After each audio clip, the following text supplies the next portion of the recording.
जय माता दी। अष्टमी और नवमी नवरात्रि के 9 दिनों के अनुष्ठान के सबसे पवित्र और फलदायी दिन होते हैं। इन दिनों में माँ दुर्गा की उपासना करने से भक्तों को माँ का आशीर्वाद प्राप्त होता है।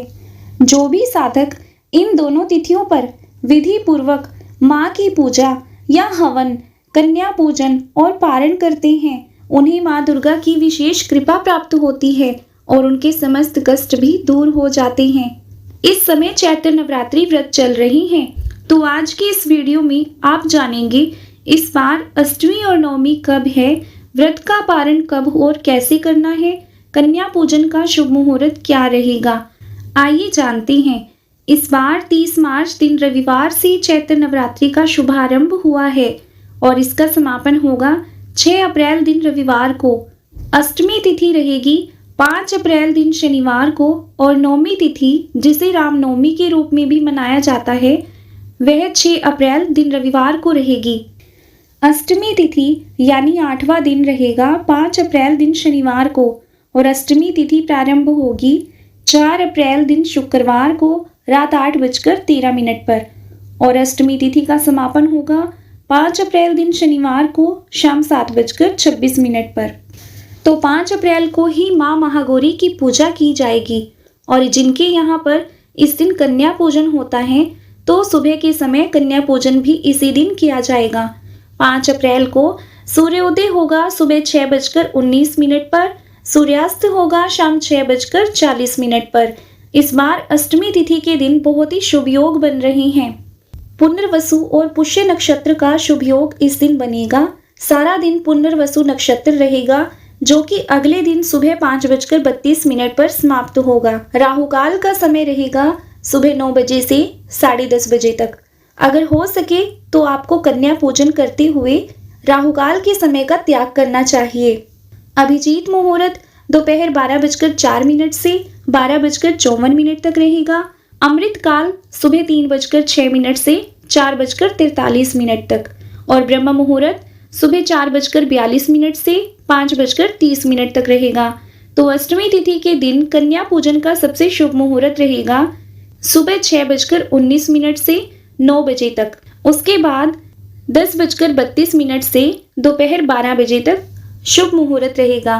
इस बार नवमी तिथि यानी रामनवमी 6 अप्रैल दिन रविवार को है, जिस दिन माँ सिद्धिदात्री की पूजा की जाएगी। नवमी तिथि प्रारंभ होगी 5 अप्रैल दिन शनिवार को 7:27 से और इसकी समाप्ति होगी 6 अप्रैल दिन रविवार की शाम को 7:23 पर। तो नवमी तिथि 6 अप्रैल दिन रविवार को ही मनाई जाएगी। इस दिन सूर्योदय होगा सुबह 6:18 पर, सूर्यास्त होगा शाम 6:40 पर और पुष्य नक्षत्र का शुभ योग पूरा दिन रहेगा, जो कि अपने आप में अबूझ मुहूर्त है, बहुत ही शुभ योग है। ब्रह्म मुहूर्त सुबह 4:41 से 5:29 तक रहेगा। अभिजीत मुहूर्त 12:04 से 12:54 तक रहेगा और राहुकाल शाम 4:30 से शाम 6 बजे तक रहेगा। इस दिन कन्या पूजन का शुभ मुहूर्त रहेगा सुबह 6:18 से दोपहर 12 बजे तक।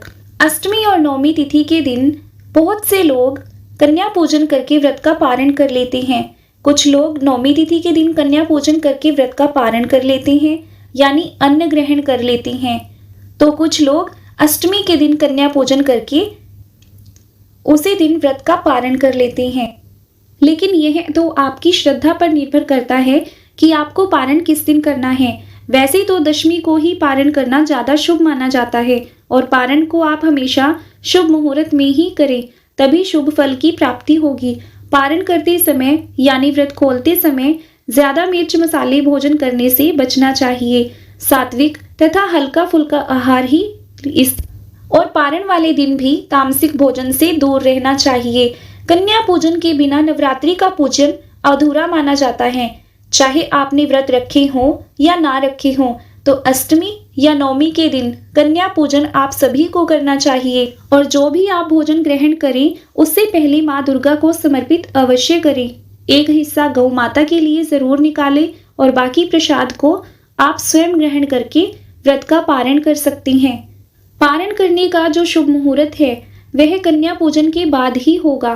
तो जब भी आप कन्या पूजन कर लें तो उसके बाद अगर राहुकाल का समय हो तो राहुकाल के समय को त्याग कर आप उस समय व्रत का पारण प्रसाद ग्रहण कर सकते हैं। पारण करते समय हमेशा मीठी चीजों का सेवन सबसे पहले करना चाहिए। खीर का या हलवे का या नारियल चने को आपको प्रसाद के रूप में लेना चाहिए। कन्या पूजन के लिए 2, 5, 7, 9 या 11 कन्याओं को आमंत्रित करके उनके पैरों को धोकर रोली, अक्षत, पुष्प अर्पित करके उनके हाथों में कलावा बांधकर उन्हें हलवा, चना और पूरी का प्रसाद अर्पित करें। फिर उपहार दक्षिणा देकर उनका आशीर्वाद प्राप्त करें। प्रसाद ग्रहण करने से पहले सभी परिवारजनों को भी बांटना चाहिए और स्वयं पारण करते समय माँ का ध्यान और संकल्प जरूर करना चाहिए। इस तरह से आप नवरात्रि की पूजा और व्रत का पारण कर सकते हैं। जय माता दी।